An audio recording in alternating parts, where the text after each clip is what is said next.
هلا برمضان يا شهر الإحسان، شهر الغفران، رمضان رمضان رمضان رمضان.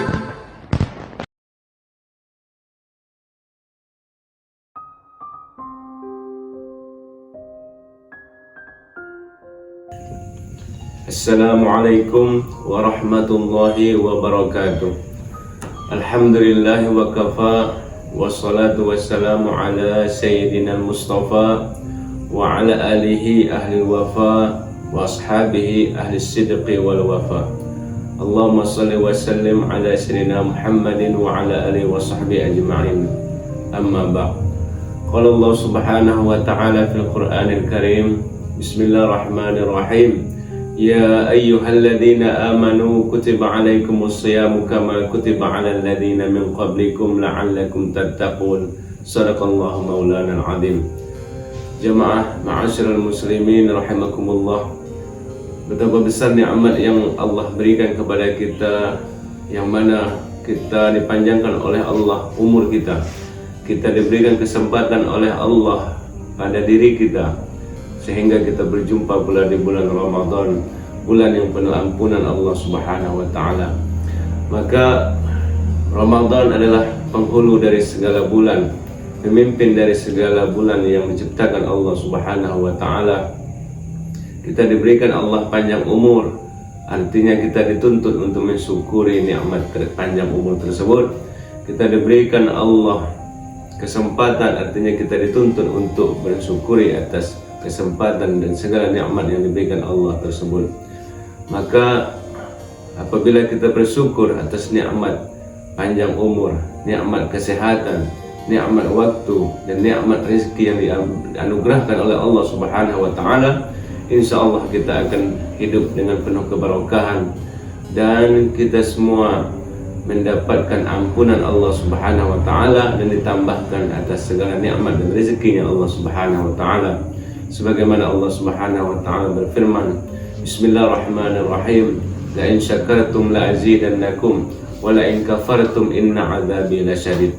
Yang artinya, jika kamu betul-betul bersyukur kepada kata Allah, maka la azidannakum, akan aku tambah nikmat kamu, nikmatku. Wa la in kafartum, namun sebaliknya bila tidak bersyukur atas nikmatku, kata Allah, inna azabi lasyadid, sungguhnya azabku dan siksaku amatlah pedih nanti di hari kiamat. Maka jamaah yang dimuliakan Allah Subhanahu wa ta'ala, Ramadan ini jadikanlah sebagai momentum untuk kita bertaubat ke jalan Allah Subhanahu wa ta'ala. Jadikanlah momentum untuk kita mensyukuri atas nikmat Allah Subhanahu wa ta'ala. Syahrul taubah wa syahrul syukur wa syahrul Quran wa syahrul muwasah. Ramadan adalah bulan yang dibukakan oleh Allah Subhanahu wa ta'ala segala pintu ampunan, bulan yang diberikan Allah Subhanahu wa ta'ala segala bentuk ampunan dan kemuliaan dari Allah Subhanahu wa ta'ala. Maka apabila ini kita syukuri, insyaallah kita tergolong daripada hambanya yang bersyukur kepada Allah Subhanahu wa ta'ala. Contoh kecil saja, kita bersyukur atas nikmat segala kebutuhan telah diberikan oleh Allah Subhanahu wa ta'ala, kebutuhan jasmani ataupun kebutuhan rohani. Kita yang kemarin belum menikah dan diberikan Allah nikmat telah menikah. Setelah menikah diberikan Allah pula nikmat berupa anak. Setelah itu diberikan pula segala nikmat tempat tinggal, nikmat kendaraan dan nikmat yang lainnya. Bahkan contoh yang paling kecil adalah nikmat alat komunikasi yang kita kenal dengan handphone atau HP.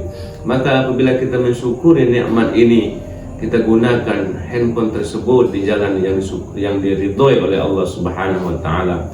Misalnya HP tersebut kita gunakan untuk mendengarkan orang mengaji, atau untuk membaca Al-Quran, atau untuk mendengarkan pengajian dan ta'lim agama.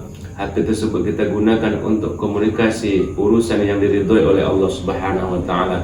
Maka suatu ironi, suatu keanehan, bahkan suatu kehinaan bila kita yang mengaku cinta kepada Allah, mengaku mengikuti perintah dan apa yang dianjurkan oleh Rasulullah SAW, dan kita ingin menjadi hamba Allah yang bersyukur, maka salah satunya minimal di HP kita gunakan untuk yang baik.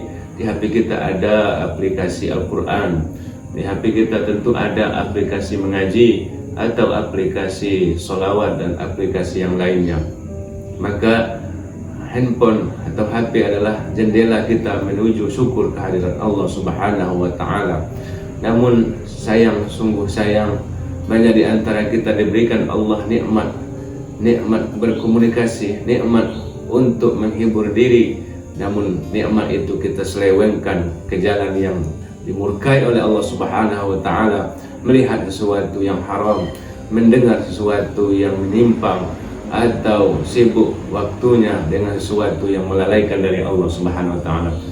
Untuk itu, wahai hadirin yang dimuliakan Allah Subhanahu wa Ta'ala, kami mengajak agar kita menyadari hal ini, bahwa nikmat yang diberikan Allah tersebut wajiblah untuk kita syukuri sebelum hal itu akan dicabut oleh Allah Subhanahu wa Ta'ala.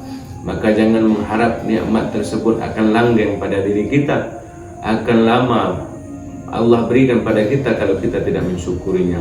Jangankan sampai 7 keturunan, nikmat segala kemewahan dan nikmat segala rezeki yang diberikan Allah sampai ke 7 keturunan, sampai 1 keturunan saja bila kita tidak mensyukuri nikmat tersebut akan dicabut oleh Allah dan akan ditarik kembali oleh Allah Subhanahu wa Ta'ala.